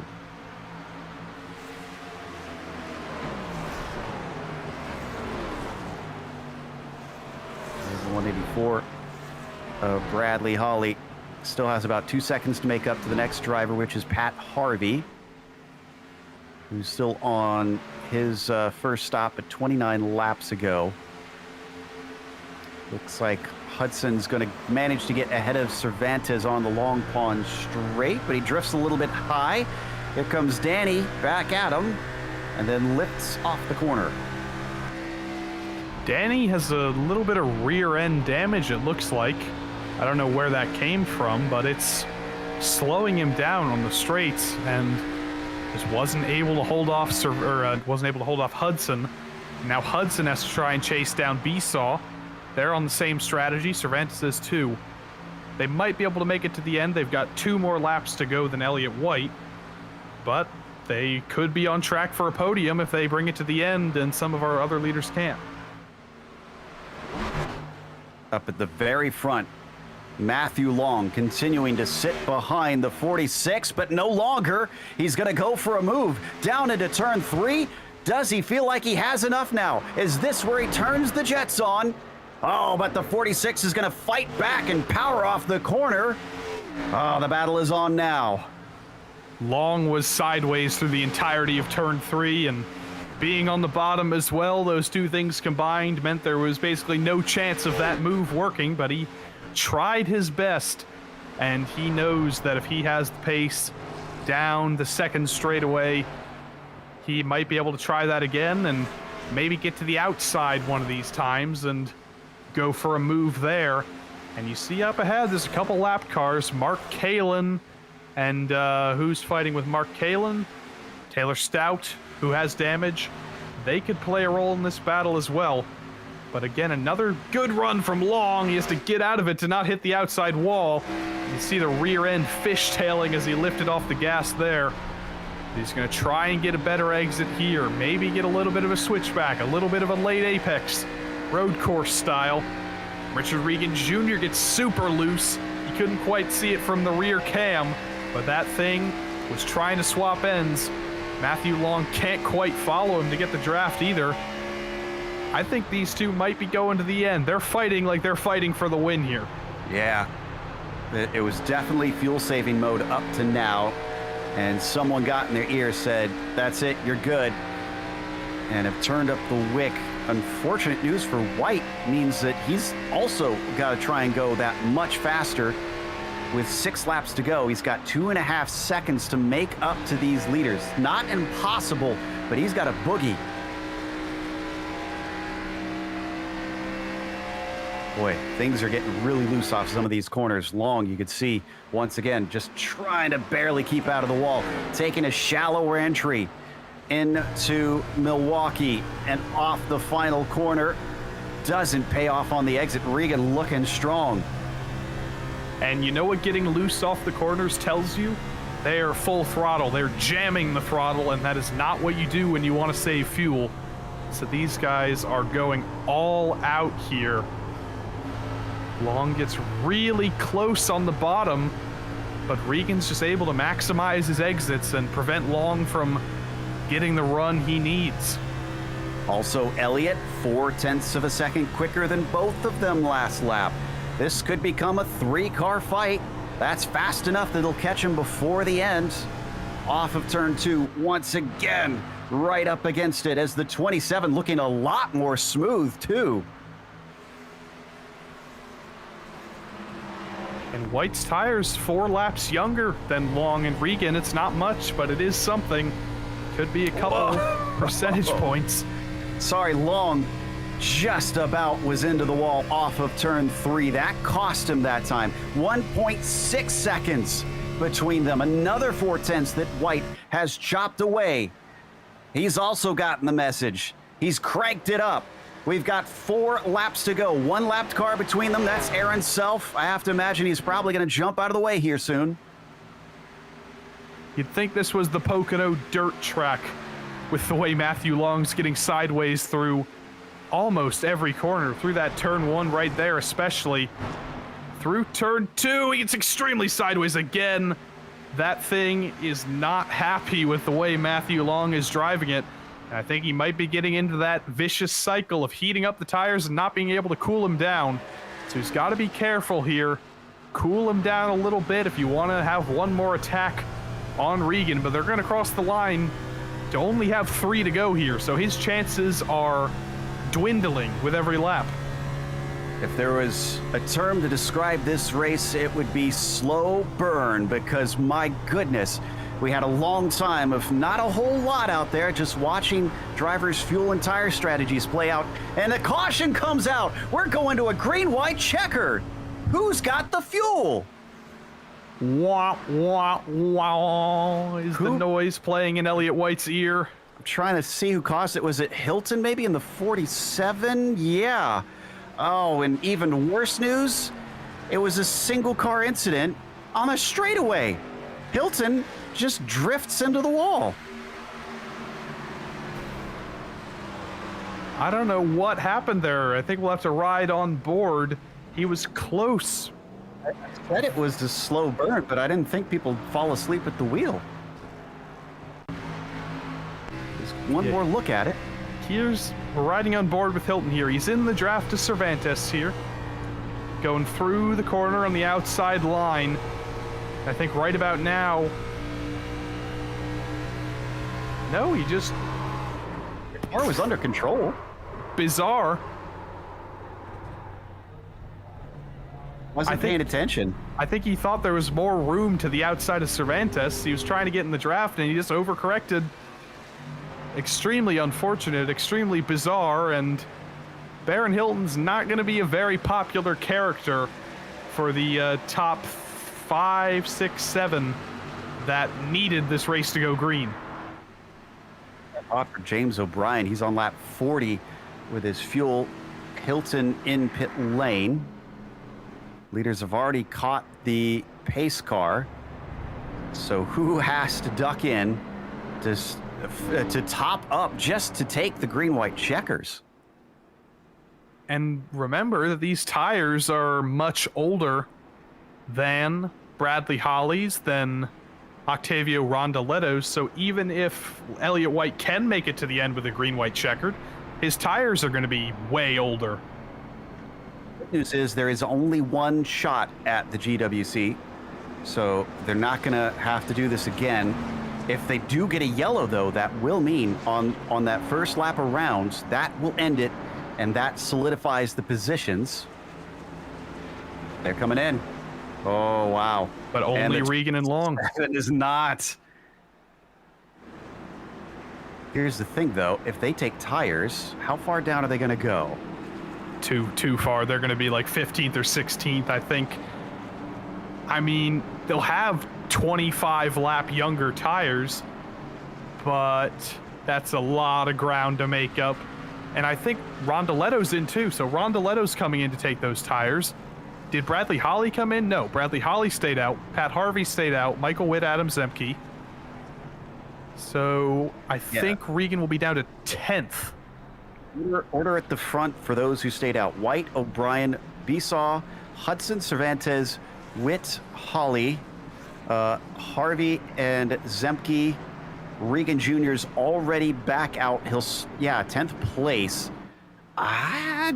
He could do that. He could jump up in 2 laps on versus drivers with nobody fresher than 24 laps, which is Adam Zemke right now, a 9th.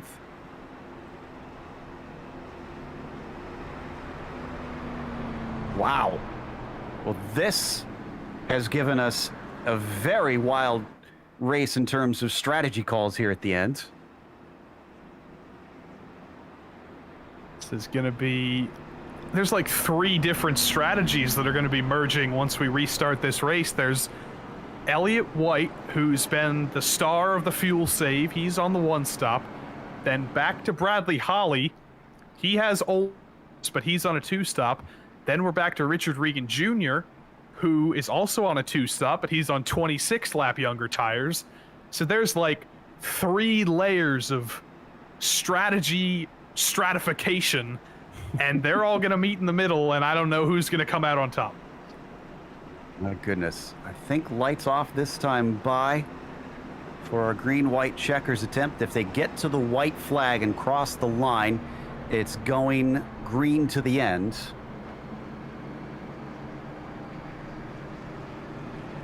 So, and a stark contrast to what we saw in the truck race, because that one was in danger of running out of time, actually. It almost became a timed race, but they did have about 4 minutes left in the end.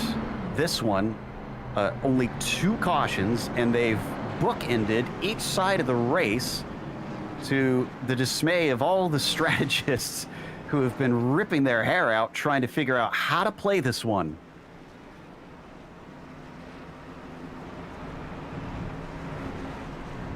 We are double filed and the lights are off.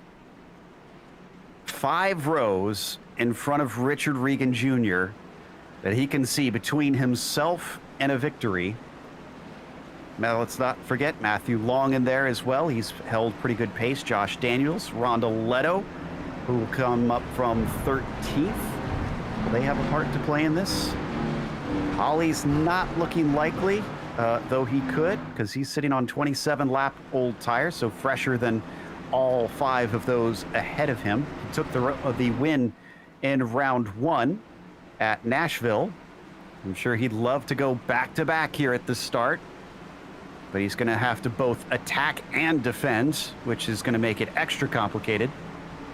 Or will this all end before we even get to the white flag and we'll get locked in before we get to the checkers? We'll find out pretty soon. Here comes the Mustang pace car. White's going to have control. Will he go immediately? Pace car's in. He does go immediately. Green flag is out. The 27 with a monster jump over the number 9. Where are our fresh shod cars? The 46 is already attacking. He is climbing forward like a man on a mission.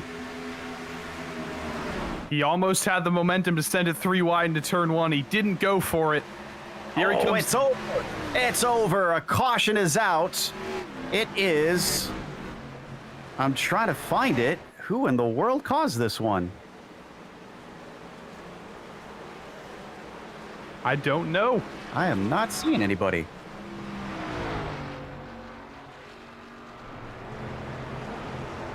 Oh, it was the 33? Yeah, Jess Vaught. Oh, we got bumped by Abner Acosta. He actually caught the car, but he was sideways enough that it brought out the caution. That is an unfortunate way to end the race in terms of an entertainment standpoint, but if you're Elliott White, you are so close to having that race stolen from you by that green-white checker. He's going to be cheering that it ended this way. Yeah, the racing gods have smiled upon him. We are on the final lap now. So this is it. Checkers next time by, yeah, Regan, he went from 10th to 7th by the time they got halfway through the first turn. I think you're right. I think that would have been his race had it gone all the way.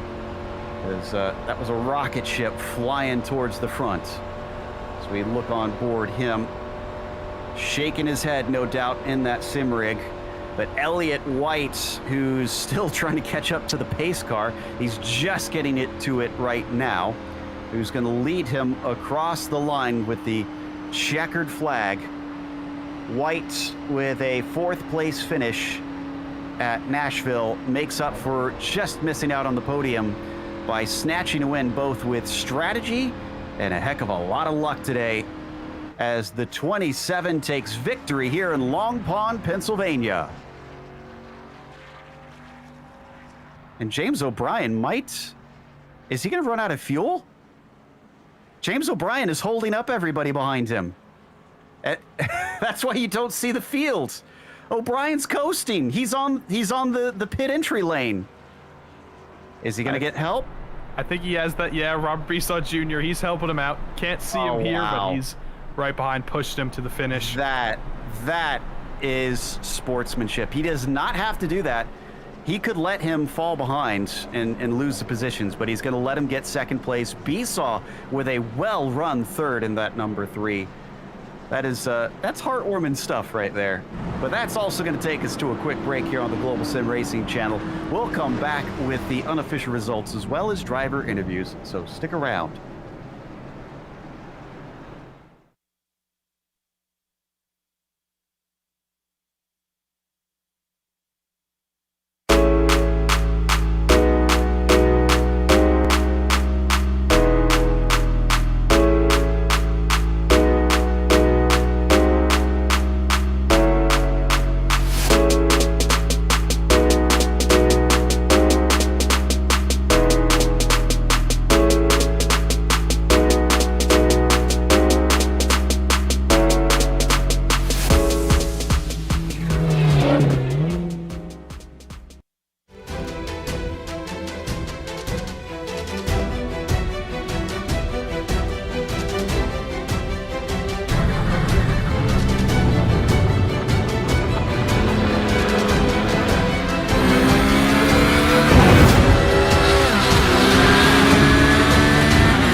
Welcome back to Pocono Raceway. Round 2 in the Precision Racing League NASCAR Cup Series was certainly a very weird one. We'll put it that way.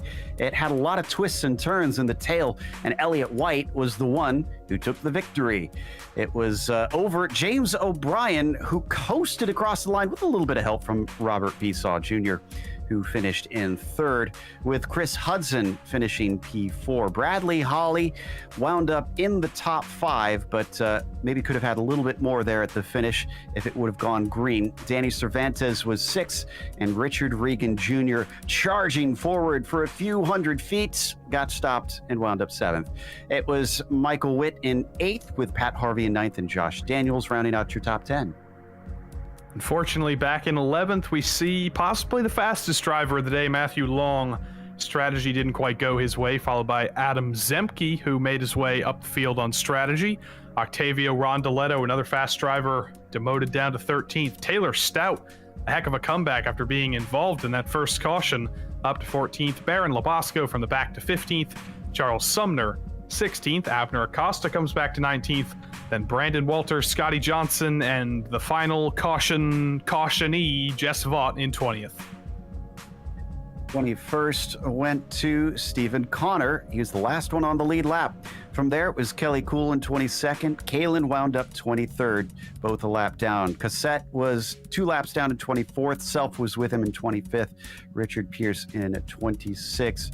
Waldo Walden P27, followed by Mayberry in 28th. From there, we get to drivers that sadly DNF'd: Hilton, Gagnon, Cowgill, Serrato, Ramos, and Dinkel. That takes us to our winner here today, Elliott White. Elliott, the longest of the long on that first stint, that set you up well for the second half. I mean, how early did you start saving on that first stint after that first caution was over? Well, I went into the race thinking that it could possibly be a one-stop, and that caution happened to be just when I needed it to. I actually brought it up to the guys at Whataback. I was saying if there's a caution within like 5 laps or so, that we could probably make it a one-stop.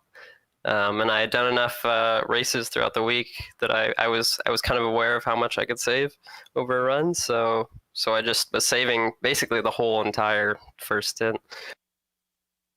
Then the end of that race had more twists and turns than an M. Night Shyamalan movie.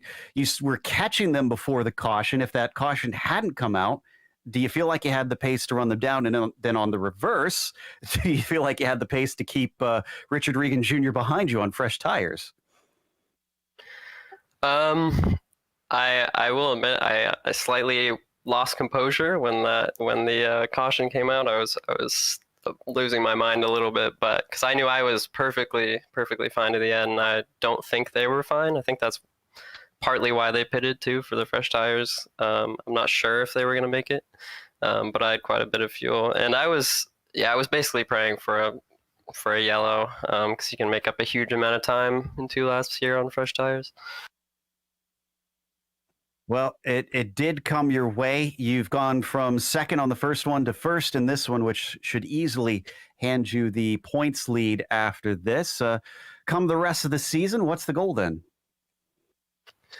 To be honest, I didn't go into this season thinking of any type of championship in terms of driver. I was thinking of the team because I was more focused on the fixed trucks. But I mean, I still think I'll go into it with the team championship in mind, because I find that really satisfying, being able to drive for Whataback. But I mean, and I'll take anything I can get. I'd love to race for a championship. That'll be fun to watch. Congratulations. Anybody you'd like to thank for the win? Yeah, I'd just like to thank the guys at Whataback for working on setups and talking me through strategy in the race, keeping me calm and stuff like that. And thank you guys for broadcasting. And I'd also like to thank Jerome and Aaron at PRL for letting me do this. Really appreciate it. Your winner, Elliott White. And up next, second place, literally coasting across the line, it was James O'Brien, and Joey has caught up with him. Well, speaking of coasting across the line, In those last couple seconds, do you think you had enough fuel to make it, or was Robert Besaw pushing you there important? Was completely out by turn 2 on that lap, and I just coasted in, hope nobody noticed. And then eventually it got too slow, and I was like, yeah, I'm out of gas. And he actually offered to push me. I didn't ask. Robert's a great guy. We've been racing in this league together for a couple of years now. He's always been a really clean guy that you can trust to have around you and all that. So I really appreciate it. I definitely owe him one in the future. I did not expect him to do that, because heck, I could have just sat on the tarmac just before the line and finished 20th or whatever the last car on the lead lap was. So yeah, Robert's the hero for the day. Well, in the grand scheme of things, it worked out because you finished second. But when that caution came out at the end, when Regan and the gang came in, were you thinking you probably might have to come in, or did you think you could make it to the end? I honestly wasn't thinking. I was thinking tire strategy and, okay, quick caution in turn 1. I know how this goes. Let's do this. I'll take second. I forgot all about my fuel.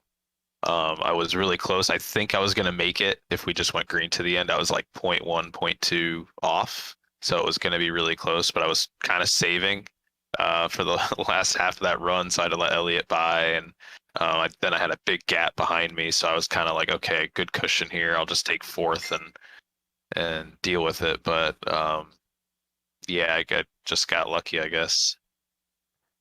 Next week, we travel to Atlanta, our first 1.5 mile track of the season. We saw you finish second at Nashville. We've seen you finish second at Pocono. Do you think Atlanta might be the one to break out for your first win of the season? It's probably one of my favorite tracks. Richard definitely deserved the win. We worked so hard on this set all week from scratch, and I'm so glad that he was able to show it off up front. Hopefully is it next week? I think we have a break, but the next race, we usually run pretty strong there. I have a couple of sets in the bank for that place that I can pull back and pull out and dust off. So I'm looking forward to it for sure. You're right. There is a 2-week break. We have a week off for the 4th of July, so Atlanta will be July 11th. But Well before deserved. we let you out of the booth, do you have anyone you want to thank for the second place finish tonight? Robert Besaw Jr., for sure. My whole team at Team Hype, Richard, Brandon, Ty, Tommy Milner, Sheldon in the booth helping out. Private Label for being on board still, Reaper Speed Lab for some awesome base sets, Ethica for still being on board, Moto Million, and Neonism for the paints. And you guys and everybody that watched, I saw a lot of people were watching this race. I'm happy they enjoyed it. That was our second place finisher, James O'Brien, and one more driver to go. It's the hero of the day, Robert Besaw Jr. Yeah, Robert pulling a page from the movie Cars there, pushing his competitor across the line. Just incredible sportsmanship. We're all pretty touched by what we saw there. Were you pushing him? Did the thought ever occur to you to just go on by and take the spot, or is it no question you were gonna make sure he took second? There was no question I wanted to do it. I did, wanted to follow the rules. They gave me the go ahead. So yeah, I went ahead and did it. I knew James was up there all day. I saw him on the relative. So, I mean, that's only right, 78 laps out of the 80. So no, he definitely deserved that position. Let's talk about your race, though. You were probably the quietest of that podium to finish in the top 3. Started from 21st. We didn't really talk about you a whole lot except for some battles that we saw you in. But then come the end, you were able to stay out, saved enough fuel to get to the finish. So, I mean, how were you feeling on that green-white checkers start about being able to stay where you were?